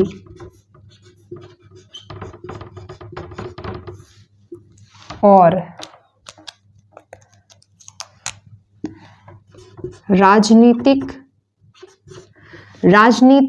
सांस्कृतिक, आर्थिक हर तरह की समस्या से उस समय हमारा भारत गुजर रहा था, उसको इस उपन्यास में दिखाने की कोशिश की गई है कि किस तरह से लोग राजनीतिक अवसरवादिता का लाभ उठा रहे थे और अपने फायदे के लिए इसको राजनीति को प्रयोग कर रहे थे। ये उपन्यास 2 खंडों में है। उपन्यास जो शुरुआत होती है वो एक पात्र है नत्थू, इसके द्वारा होती है, क्योंकि शहर का जो माहौल है वो ऑलरेडी बहुत टेंस्ड है, बहुत तनाव भरा है। ऐसे में नत्थू पात्र जो कि निचली जाति का है, वह सूअर को मार करके मस्जिद में फेंक आता है रातों रात। और जब सुबह होती है तो यह एक बवाल का मसला हो जाता है कि किसने यह कार्य किया। सभी लोग बोलते हैं निश्चित ही यह कार्य हिंदुओं ने किया होगा, वह मुस्लिम्स के साथ ऐसा या उनको वर्गलाने के लिए या उकसाने के लिए या उनको हानि पहुंचाने के लिए ऐसा कार्य करते हैं। जबकि हम इस उपन्यास में आगे देखते हैं कि यह कार्य और कोई नहीं, मुराद अली नामक व्यक्ति ने ही किया था, जिसका उद्देश्य केवल सांप्रदायिक, केवल धार्मिक दंगों को बढ़ावा देना होता है। ठीक है। अन्य पात्रों में अगर हम देखें तो बख्शी जी इम्पोर्टेंट पात्र हैं। ये कांग्रेस के बहुत अच्छे कार्यकर्ता भी रहे हैं और सेक्रेटरी हैं। जब तमाम इस तरह के दंगे होते हैं उस समय, जब ये सूअर से फेंका जाता है, तो चूँकि पहले से ही माहौल बहुत तनाव भरा है और इस कांड के बाद और लोग एग्रेसिव हो जाते हैं, दंगे और ज़्यादा बढ़ जाते हैं, तो इन सबको ले करके राजनीतिक का एक दल, कांग्रेस का एक शिष्टमंडल जो है वो अधिकारी रिचर्ड्स के पास जाते हैं और उनसे गुजारिश करते हैं कि ये बख्शी जी का ही रहता है गुजारिश कि इस समय कर्फ्यू लगा दी जाए, क्योंकि कर्फ्यू जैसी स्थिति है। तो इनका भी एक इम्पॉर्टेंट रोल है इस उपन्यास में। इसके बाद एक है जनरैल सिंह, इनका नाम आप सुन लेंगे इस उपन्यास में। जनरैल सिंह यह भी कांग्रेस के अच्छे कार्यकर्ता रहते हैं, लेकिन और ईमानदार भी हैं और समयांतराल के साथ साथ ये विक्षिप्त हो जाते हैं। यह दंगे का तनाव और उस समय की सामाजिक स्थिति शायद एक ईमानदार मन झेल नहीं पाता है और इसलिए इनकी स्थिति बहुत बुरी होती जाती है। ये उपन्यास में आप जब पढ़ोगे तो इतनी संजीदगी के साथ, इतनी सजीवता के साथ भीष्म साहनी जी ने दंगों की विविध जो दशा है उसका वर्णन किया है, चाहे वो रिलीफ कैंपों का वर्णन हो या फिर दंगे में महिलाओं और बच्चों का वर्णन हो, उनका शोषण किस तरीके से हो रहा है उसका वर्णन किया है। कैसे एक आदमी दंगे की चपेट में अपने पूरे परिवार को ख़त्म करते हुए देखता है, उसका वर्णन आप देख सकते हैं।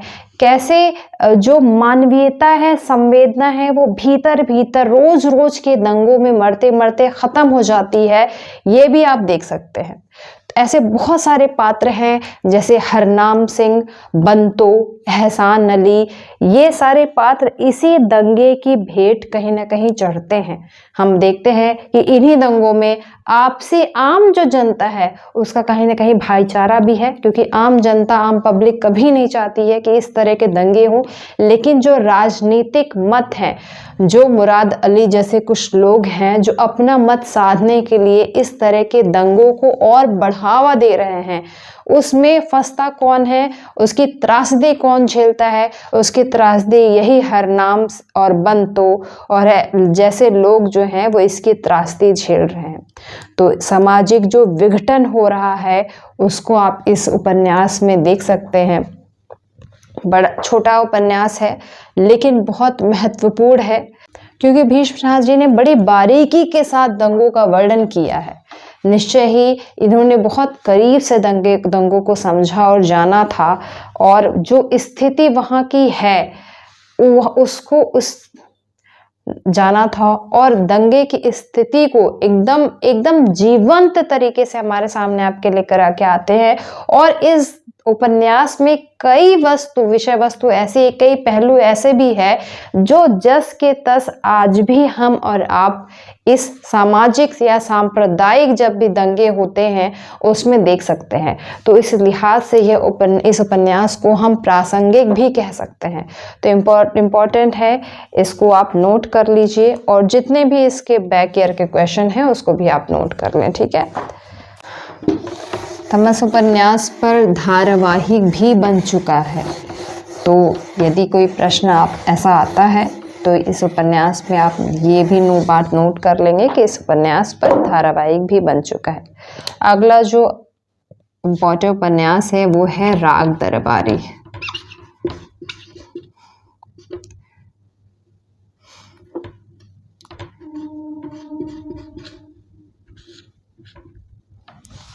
श्रीलाल शुक्ल इसके राइटर हैं।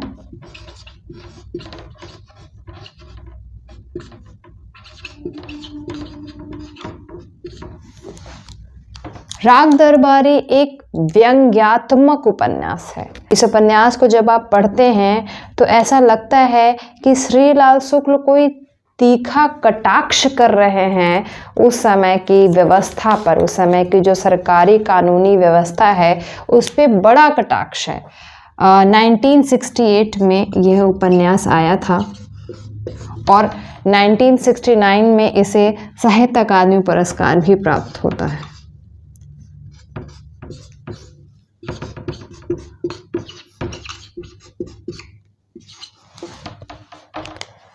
यह जो पूरी कथा है वो शिवपालगंज नामक गांव की है, वहीं के स्टार्ट होती है शिवपालगंज गांव। ये भी प्रश्न पूछता है, सीधे सीधे स्थान का नाम शिवपालगंज गांव नामक गांव की होती है।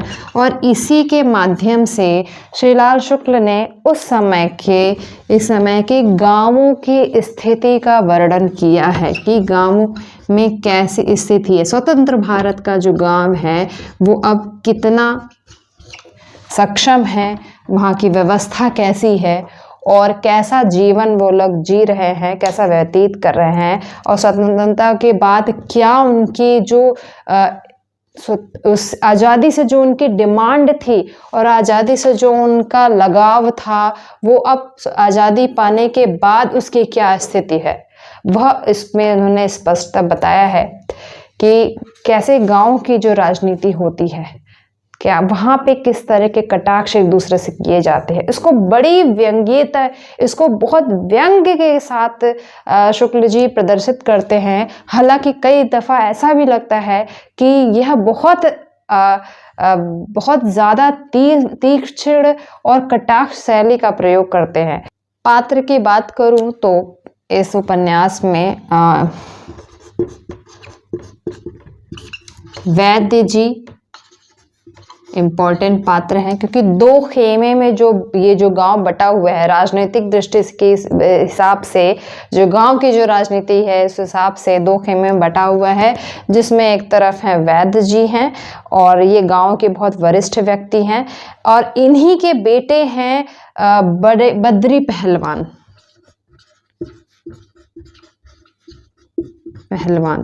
और इनके छोटे बेटे हैं रुपन बाबू।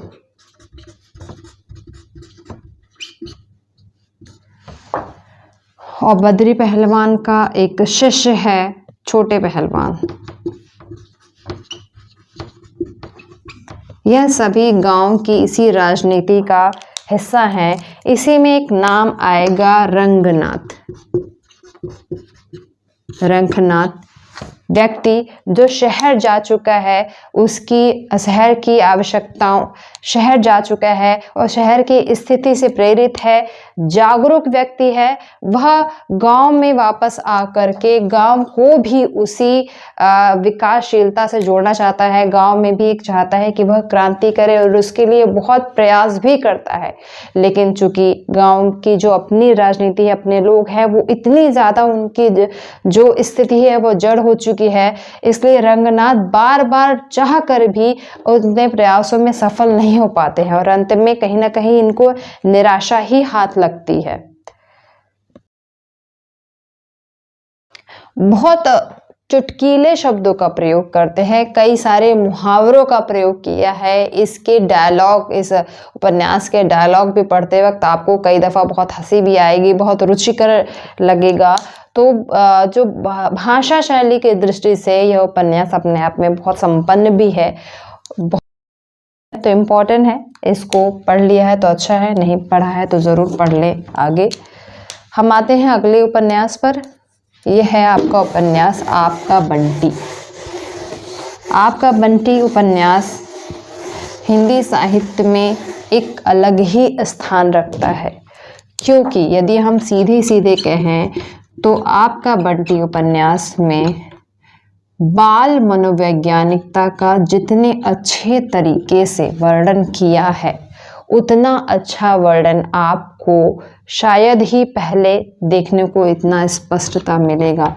इसके लेखक हैं मन्नू भंडारी।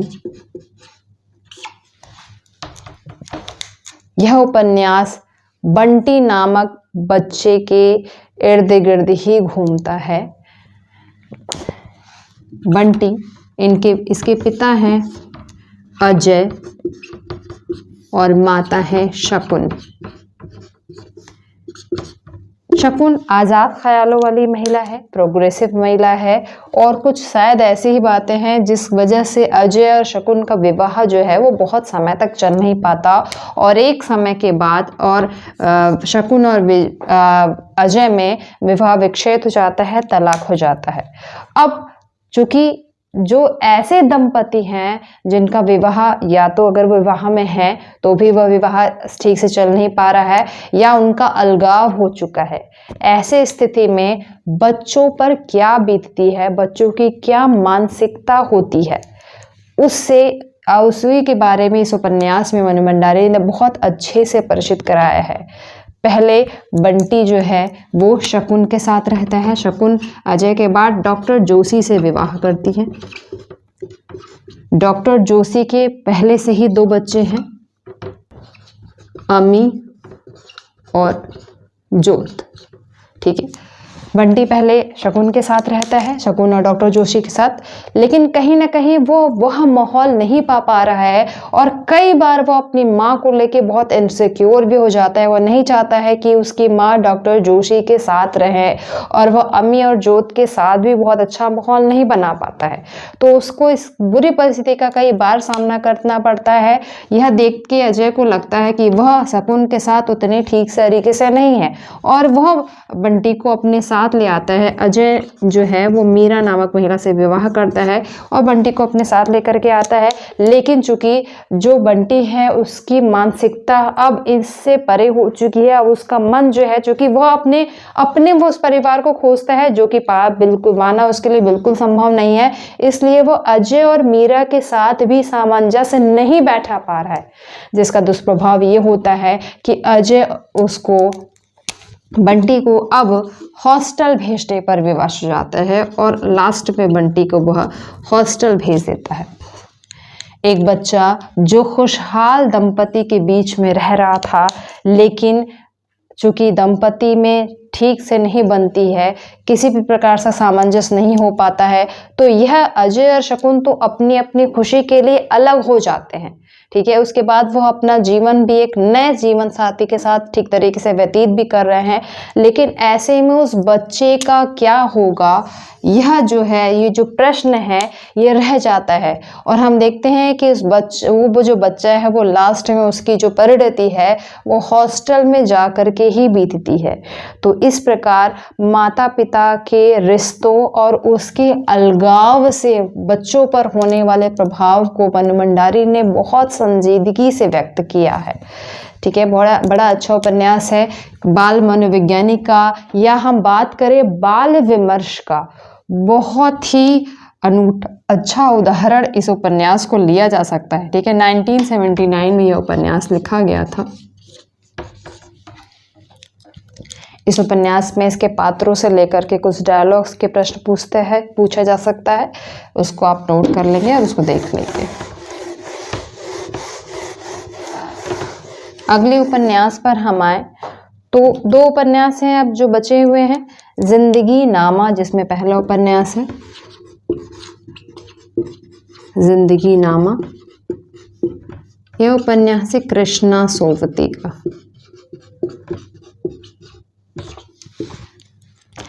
जिंदगी नामा उपन्यास 1979 में यह उपन्यास आता है और 1980 में इसको साहित्य अकादमी पुरस्कार भी मिलता है।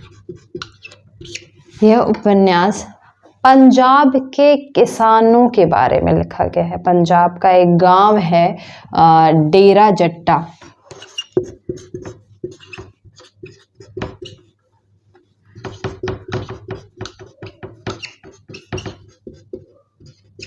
ठीक है, इस गांव के किसानों की क्या स्थिति है, क्या जीवन है और किस प्रकार से वह अपने गांव में जीवन व्यतीत हो रहे हैं, तो उसके बारे में भी है। और इसके साथ ही गांव की समग्र समस्या क्या क्या है, आधुनिक गांव पंजाब के गांवों की जो भी समस्या है, चाहे वो किसानों की समस्या हो गई, जाति की समस्या हो गई, असुविधा की अव्यवस्था की समस्या हो गई, सारी समस्याओं पर इस बारे में इस उपन्यास में लिखा गया है। ठीक है, किसानों की समस्या और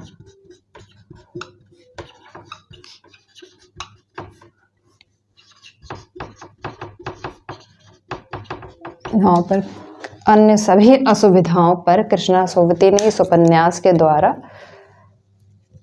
इसको केंद्र में लाने का प्रयास किया। इसी तरह एक जो अन्य उपन्यास है धरती धन्य अपना, जगदीश चंद्र द्वारा लिखित उपन्यास है।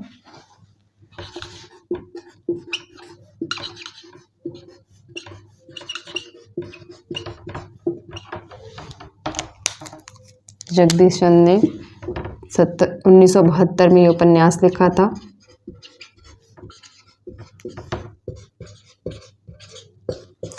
इस उपन्यास में पंजाब क्षेत्र के जो होशियारपुर है, पंजाब के होशियारपुर में के गांव में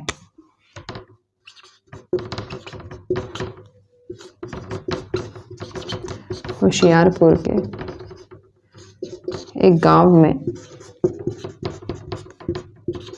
के बारे में बताया है और वहां पे उस समय के दलित की जो क्या स्थिति है उसके बारे में बताया है कि दलित जो है वह अपना जीवन इस गांव में, या फिर कह सकते हैं इस गांव के द्वारा वह उदाहरण बताते हैं कि यह तो केवल प्रतीक है, भारत में समस्त गांवों का लगभग, या फिर दलितों का अगर की कंडीशन की बात करें तो पूरे भारत में दलितों की यही स्थिति है। इस गांव के उदाहरण के द्वारा जगदीश चंद्र माथुर बताते हैं कि किस प्रकार से दलितों के साथ हर तरह का भेदभाव किया जाता है। एक पात्र है क्या नाम है, कालीचरण, जो इसका नायक है, जो अपने अधिकारों के लिए लड़ता है, और उसकी प्रेमिका ज्ञानो, इन दोनों के द्वारा इस गांव की समस्या को बार बार उठाया गया है। कालीचरण जो है वो बाहर शहर में रहता है, ठीक है। बाहर शहर कानपुर में रहता है और कानपुर से वह घर आता है, वापस अपने गांव आता है, तो वो देखता है कि किस प्रकार से जो भेदभाव है हो रहा है वो गांव में कहीं ना कहीं शहरों की अपेक्षा बहुत ज़्यादा है। लेकिन वह इसी भेदभाव के खिलाफ खड़ा होता है और वह इसमें सबसे पहले कोशिश करता है कि मेरे पास घर नहीं है, मैं एक पक्का घर बनाऊं। लेकिन जब वह घर बनाता है तो ज़ाहिर सी बात है उस गांव के जो वरिष्ठ जाति के लोग हैं, जो अपने आप को श्रेष्ठ समझते हैं, उन्हें कहीं ना कहीं ये बात हजम नहीं होती है, क्योंकि गांव में कोई दलित के पास पक्का मकान नहीं है। ऐसे में कालीचरण द्वारा किया गया यह प्रयास जो है वो उनको बहुत अखरता है और इसके घर बनाने में कोई भी इसका साथ नहीं देता है। लेकिन फिर भी कालीचरण जो है वो अपना घर बनाता है और इन सभी परिस्थितियों से लड़ता है, जिसमें इसका साथ इसकी प्रेमिका ज्ञानू देती है। और ज्ञानू को कहीं ना कहीं इसी का हर्जाना भी भरना पड़ता है, क्योंकि जब ज्ञानू गर्भवती होती है और चूंकि कालीचरण जो है वो नीची जाति का है और उसके आगे पीछे कोई नहीं है, तो वो जो गांव के लोग होते हैं वो कालीचरण को ज्ञानू से विवाह नहीं करने देते। और जबकि ज्ञानू की अंत में मृत्यु हो जाती है, उसको मार दिया जाता है और ज्ञानू की हत्या का इल्ज़ाम कालीचरण पे ही डाल दिया जाता है। तो किस प्रकार से जो पात्र है, दलित पात्र है, जो अव्यवस्था के विरुद्ध खड़ा होना चाहता है, जो उसको खड़ा होने की कोशिश करता है, उसको कहीं ना कहीं ये जो पूरी व्यवस्था है वो दबा देती है, उसके विद्रोह को दबा देती है। किस प्रकार वह जगदीश चंद्र जी ने अपने उपन्यास में दिखाने की कोशिश की है। ठीक उपन्यास है, अच्छा उपन्यास है, इसको आप ज़रूर पढ़ें। दलित विमर्श का अच्छा उपन्यास है, इसको आप पढ़ सकते हैं। ठीक है। आपके सिलेबस में जो लिखा हुआ, जो गिनती से लिखा उपन्यास है वह मात्र इतना ही है। लेकिन मैं फिर कहूँगी, जितने भी राइटर के उपन्यास यूनिट 6 में दिया गया है उनके बस इसी उपन्यास को नहीं देखता है, उनके अन्य उपन्यास को भी आप देखते हुए चलेंगे। यूँ तो इसकी कोई सीमा नहीं है कि किससे पूछ लिया जाए। हिंदी साहित्य के इतिहास के, गद्य के इतिहास की उपन्यास विधा में जो भी उपन्यास है उसमें से आपसे पूछा जा सकता है। लेकिन जो उपन्यास आपके सिलेबस में दिया गया है उसे डिटेल में पूछने की जो चांसेस होती हैं वो ज़्यादा हैं। ठीक है। तो क्विक रिवीजन करो और PYQ में जितने भी प्रश्न आए वो तो बिल्कुल नहीं छूटने चाहिए। ठीक है। बाकी कोई भी और भी प्रॉब्लम है या फिर कोई टॉपिक नहीं समझ में आ रहा है तो उसको आप कमेंट सेक्शन में या मेल में हमसे पूछ सकते हैं। ओके।